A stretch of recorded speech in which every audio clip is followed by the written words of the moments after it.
Walau anna ahlal kitab, sekiranya ahli kitab Yahudi dan Nasrani amanu, mereka iman kepada Muhammad, wattaqau, mereka bertakwa, la kaffarna, tentu kami hapuskan anhum dari mereka sayiatihim, kesalahan-kesalahan mereka, wala adkhalnahum, dan kami masukkan mereka jannatin na'im, ke dalam surga yang penuh kenikmatan.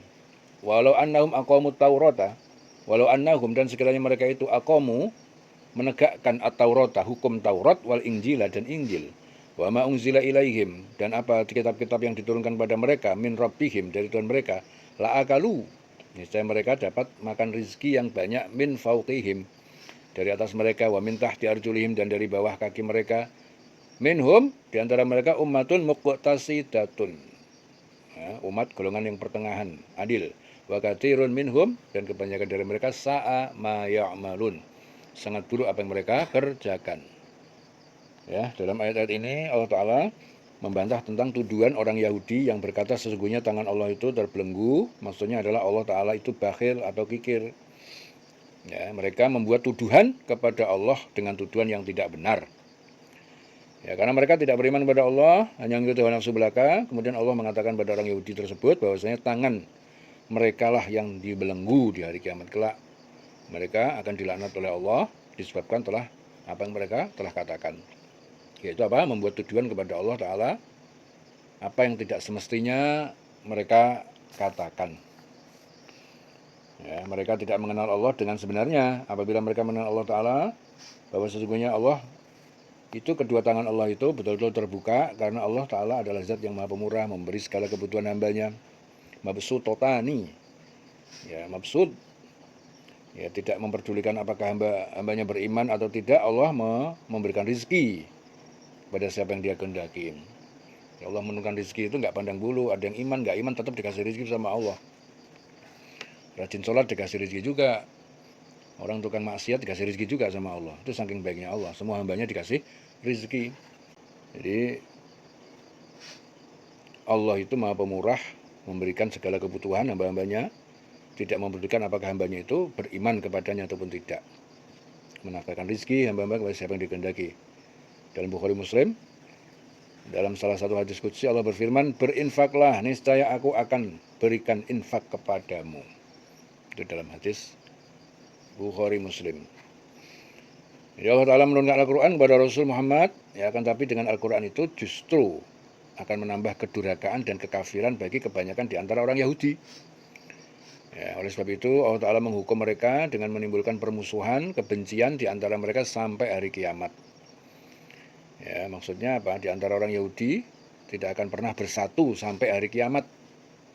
Dan setiap mereka menyalakan api peperangan, Allah memadamkannya. Maksudnya apa?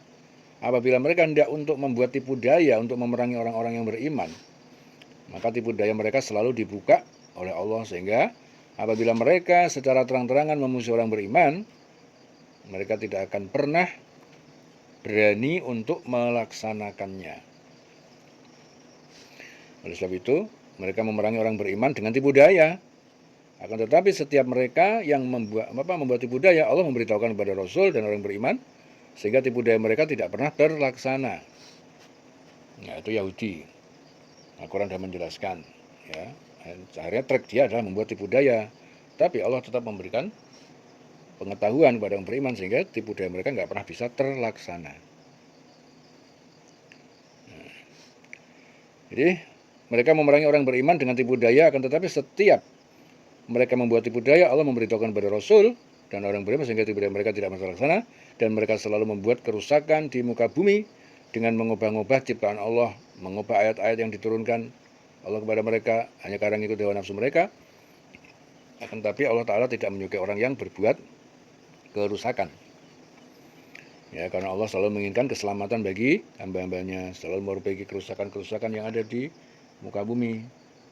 Seandainya ahli kitab, ya, itu beriman, bertakwa kepada Allah, itu menjalankan segala apa yang diperintahkan, menjauh yang dilarang karena imannya kepada Allah, dengan niat karena Allah Ta'ala, maka Allah Ta'ala akan menghapus semua kesalahan-kesalahan mereka, ya, dan Allah akan memasukkan ke dalam surga yang penuh dengan kenikmatan.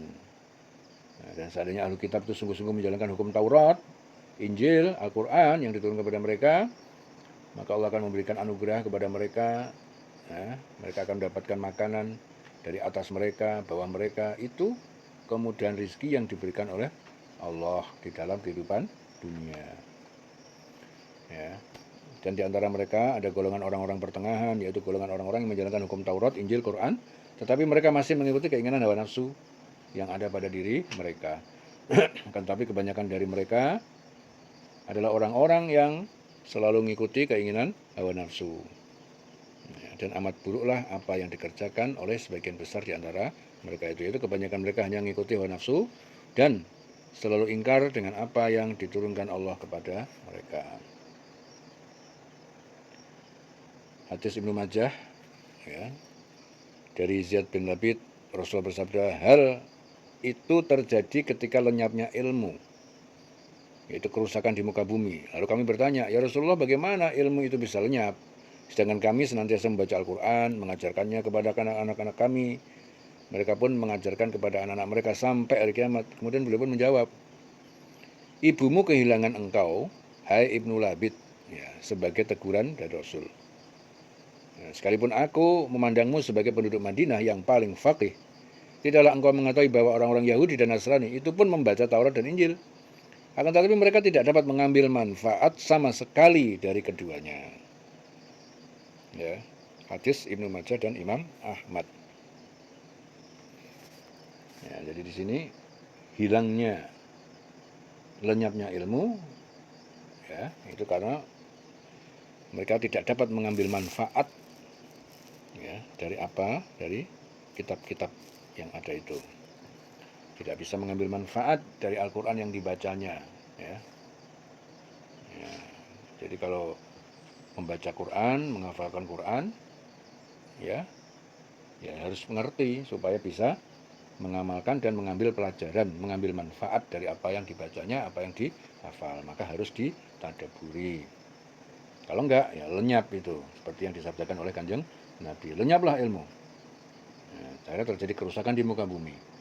Ya, ilmu kok bisa lenyap itu bagaimana? Kami sudah membaca Quran, mengajar anak kami, tapi ilmunya kok lenyap. Kenapa itu bisa? Rasul menjawab, tidakkah engkau mengetahui bahwa orang Yahudi dan Nasrani itu pun membaca kitab Taurat dan Injil? Akan tapi mereka tidak dapat mengambil manfaat sama sekali dari keduanya. Itu percontohannya. Ya, dengerin selawase.